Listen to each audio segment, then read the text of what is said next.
Assalamualaikum warahmatullahi wabarakatuh. Saya Halimuddin SPDI, calon guru penggerak angkatan 9 dari SD Negeri 028 Ugi Waru, Kabupaten Polewali Mandar. Koneksi antar materi, kesimpulan dan refleksi modul 11. Kerangka pembelajaran modul 11. Yang pertama, mulai dari diri. Yang kedua, eksplorasi konsep. Yang ketiga, ruang kolaborasi. Yang keempat, demonstrasi kontekstual. Yang kelima, elaborasi pemahaman. Dan yang keenam adalah koneksi antar materi.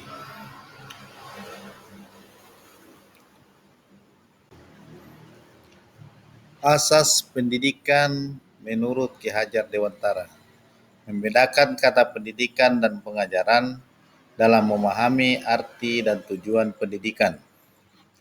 Pengajaran merupakan bagian dari pendidikan, di mana terjadinya proses pendidikan dalam memberi ilmu untuk kecakapan hidup anak-anak secara lahir dan batin. Kedua, pendidikan merupakan tuntunan segala kodrat yang dimiliki oleh anak agar mampu mencapai keselamatan dan kebahagiaan sebagai seorang manusia maupun sebagai anggota masyarakat.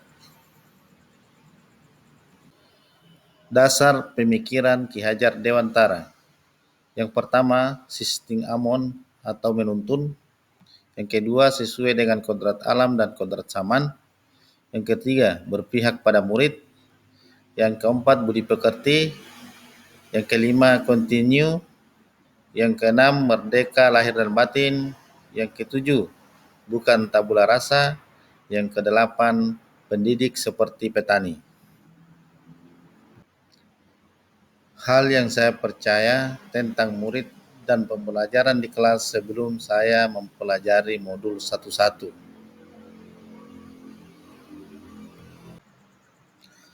Hal yang saya percaya tentang murid dan pembelajaran yang dilakukan di kelas sebelum saya belajar modul 11. Yang pertama, pembelajaran berpusat pada guru. Yang kedua, siswa diperlakukan dengan cara yang sama. Tiga, selalu tidak puas jika banyak siswa yang tidak tuntas setelah dievaluasi. Empat, ketuntasan belajar siswa sesuai dengan standar KKM. Yang kelima, pembelajaran kurang bervariatif. Yang keenam, lebih condong ke penuntasan materi daripada memahami karakteristik anak didik. Hal yang berubah dari pemikiran atau perilaku saya setelah mempelajari modul 1.1. Hal yang berubah dari pemikiran atau perilaku saya setelah mempelajari modul 11. Yang pertama, pembelajaran lebih berpusat pada murid. Yang kedua, siswa diperlakukan sesuai dengan karakteristiknya. Yang ketiga, memberikan kesempatan kepada siswa untuk tumbuh sesuai kodratnya.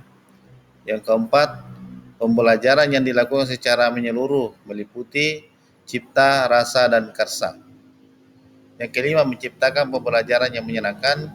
Yang keenam, guru dituntut ikhlas dan memiliki kesabaran dalam menuntut siswa.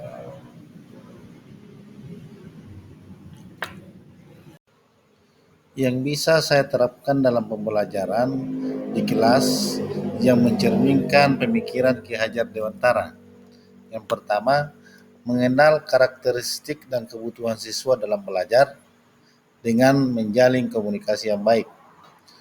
Yang kedua, merancang pembelajaran yang bervariatif dan menyenangkan yang bisa memenuhi kebutuhan belajar siswa yang beragam sesuai dengan zaman.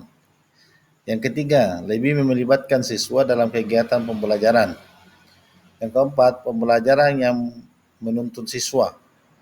Yang kelima, pembelajaran berpusat pada 3 aspek, kognitif, afektif, dan psikomotorik siswa. Harapan ke depannya, guru dan murid dapat berkolaborasi untuk menciptakan intelektual dan sosial untuk mencapai keselamatan dan kebahagiaan sebagai manusia dan anggota masyarakat. Siswa dan guru merdeka belajar dan berkolaborasi bersama, mengembangkan dan menggali potensi siswa, dan memperhatikan setiap karakter siswa untuk mewujudkan kenyamanan di sekolah. Demikianlah pemaparan kami. Assalamualaikum warahmatullahi wabarakatuh.